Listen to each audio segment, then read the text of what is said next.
This is Lawrence O'Donnell at his most intense, weaving the fall of Prince Andrew, the hypocrisy of King Charles, and Trump's strategic manipulation of government chaos, all under one explosive theme: power protecting power. The segment opens with a line that feels almost cinematic. Today, an ordinary American girl from an ordinary American family brought down a British prince with her truth and extraordinary courage. That's your hook, right there. Lawrence immediately draws a moral contrast: ordinary truth versus elite corruption.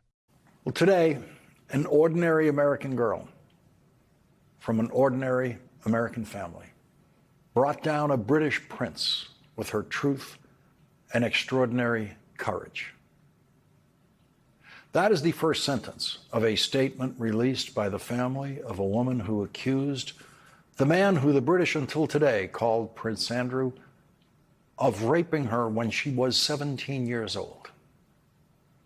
The British press and the press around the world is reporting tonight what the New York Times calls, quote, an extraordinary punishment that man named Andrew has now suffered at the hands of his brother, who is the current claimant of the title King of England.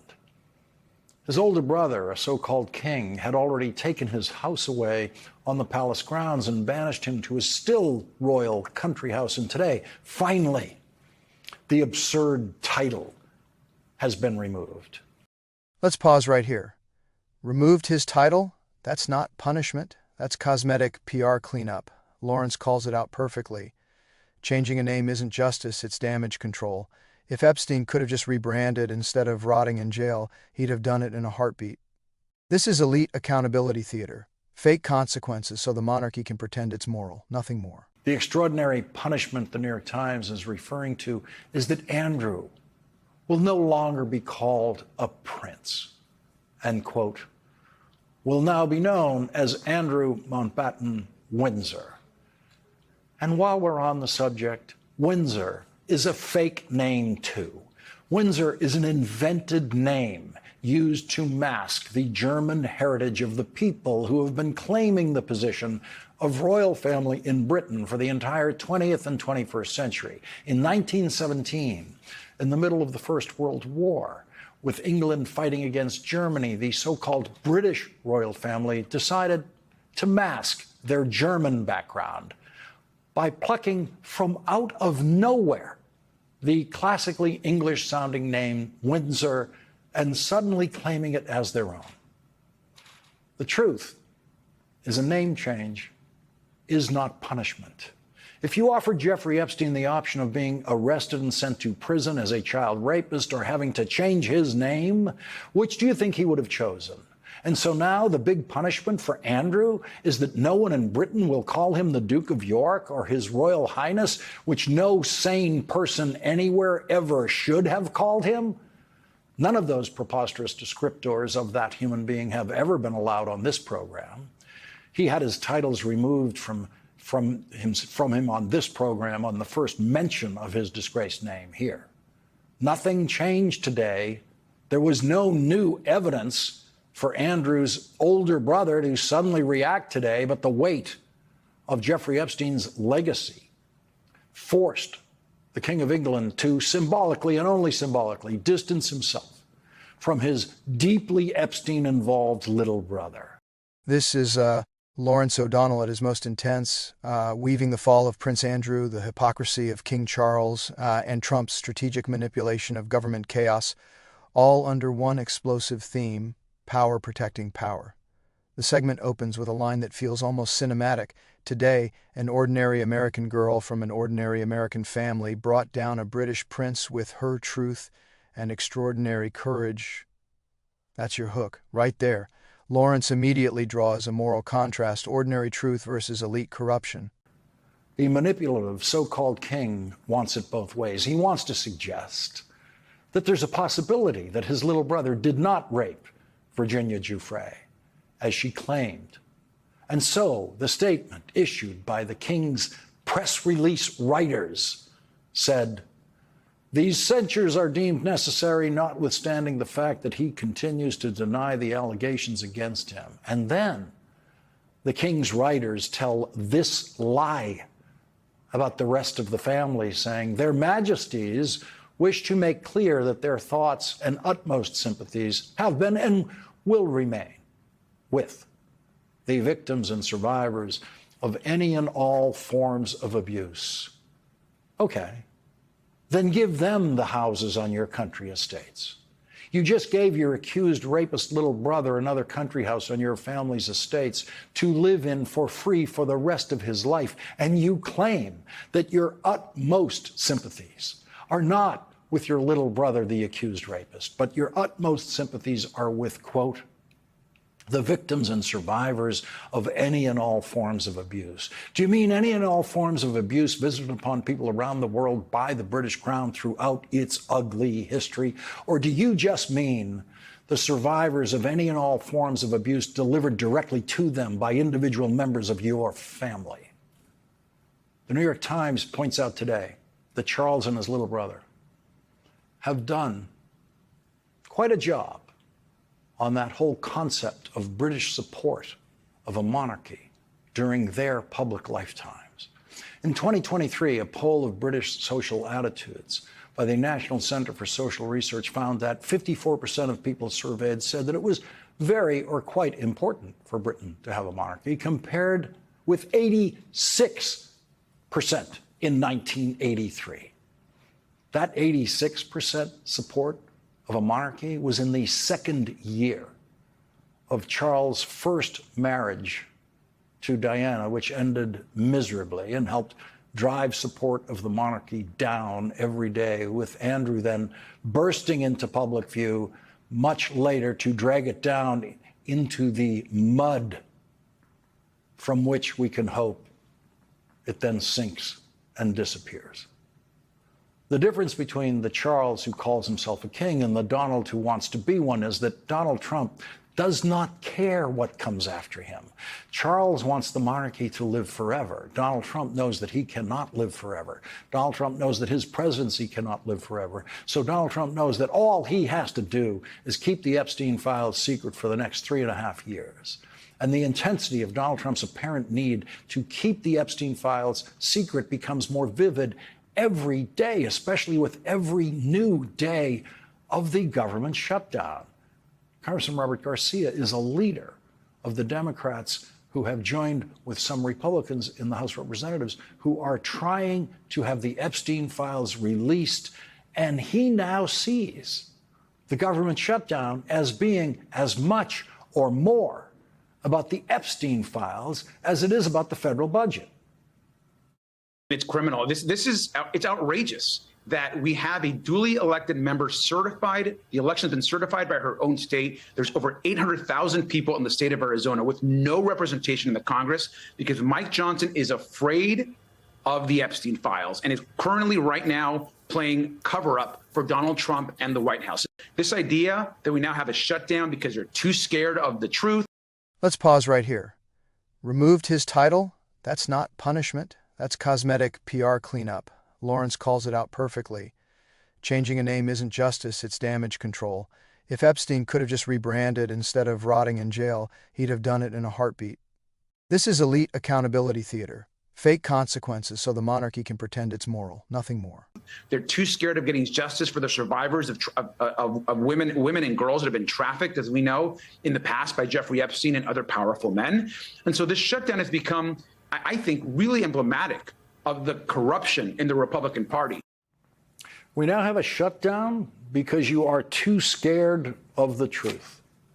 The shutdown appeared to be about budget issues at the beginning, but as it drags on with absolutely no attempt to negotiate those budget issues, you have a right to wonder what it is really about. And with the Speaker of the House using the government shutdown as an excuse for not swearing in the newest elected member of the House of Representatives who would become the decisive vote in the House to release the Epstein files, gives Congressman Garcia more than enough evidence to reasonably argue that, quote, we now have a shutdown because you are too scared of the truth. If the shutdown is not about the Epstein files, then prove it. Speaker Johnson can swear in the newest elected member of the House of Representatives tomorrow, Adelita Grijalva, And the only reason he is not doing that is that she would then immediately become the decisive vote to release the Epstein files. Technically, she would become the 218th signature on a so-called discharge petition, which forces a vote in the House of Representatives on releasing the Epstein files, a vote everyone knows will pass. And so Donald Trump travels the world avoiding any possible negotiation to end the shutdown, because the shutdown shuts down the Epstein files. Donald Trump proves the pointlessness of his world travels whenever he talks about them. Today on Air Force One, after his meetings in China, he told reporters something that would be unthinkable for any other president in that situation. He said, quote, "Taiwan never came up. It was not discussed." Taiwan never came up. No kidding. It never comes up unless the American president brings it up. No Chinese dictator has ever jumped into a discussion on Taiwan unless forced to by an American president. And so Donald Trump is treating himself as just a spectator in the back of the room, saying Taiwan never came up. Don't know why, it just never came up. Thereby proving the utter pointlessness of the Trump world tour, other than as a distraction from the Epstein files and a distraction from the cruelties that Donald Trump is inflicting around the world and at home every day. Of course, Taiwan never came up. It would only come up in a serious discussion between a president of the United States and a Chinese dictator. And that is not what was happening. Donald Trump said he was going to change his illegal and unconstitutional tariff structure with China, leaving most of the illegal and unconstitutional tariffs in place. And he did that a week before the United States Supreme Court will hear the first case brought to them challenging the illegal and unconstitutional Trump tariffs. This week is the worst week for Donald Trump to be playing arbitrary public games with his tariffs, showing how non-policy based they actually are. But that is how confident he is that the Supreme Court he appointed will let him do what he wants to do. Donald Trump must believe that his Supreme Court will find a way to change the Constitution for him and remove Congress's exclusive, constitutionally granted power by the founders to set tariffs.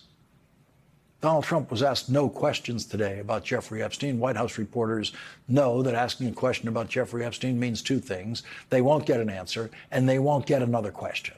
So they asked no questions about the British reaction to what appears to be the release of Virginia Roberts Giuffre's memoir titled Nobody's Girl, a memoir of surviving abuse and fighting for justice.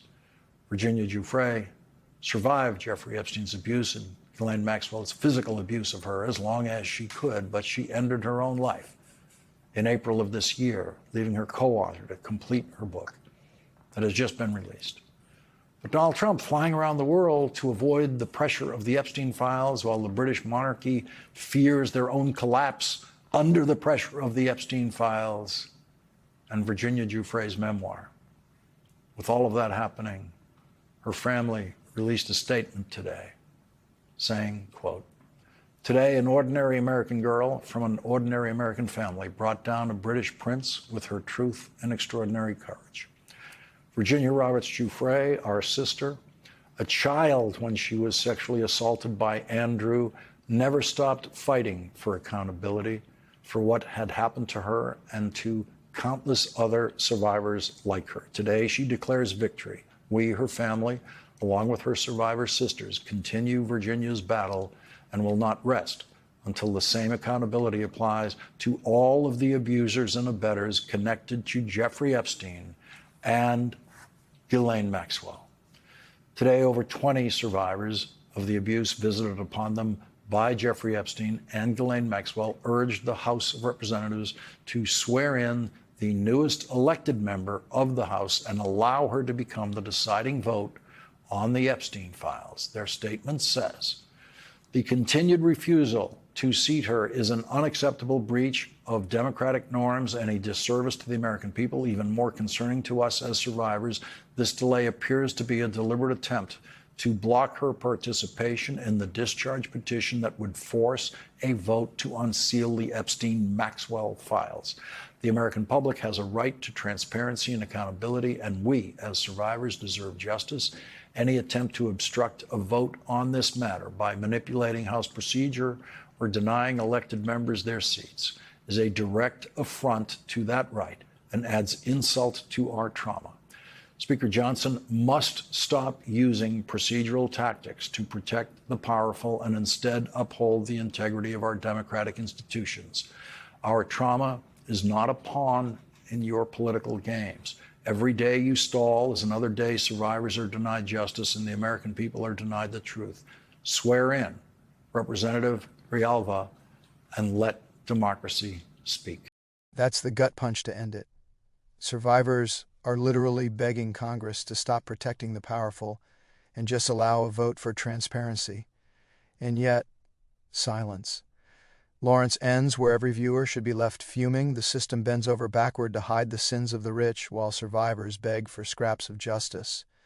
This isn't about monarchy versus republic anymore. It's about a global elite network from Buckingham Palace to Mar-a-Lago, all terrified of what's in those Epstein files. Lawrence absolutely dominates this segment. He's furious but focused, connecting dots. Most mainstream hosts wouldn't dare touch. Please don't forget to hit that subscribe button and turn your notification on. If this was a debate, Trump and the royals lose by knockout. His argument, the shutdown, isn't about spending. It's about silence, and a monarchy's so-called accountability, a performance act to distract from its own rot. This is storytelling meets exposure journalism with the venom of someone fed up watching the powerful rewrite morality to suit themselves.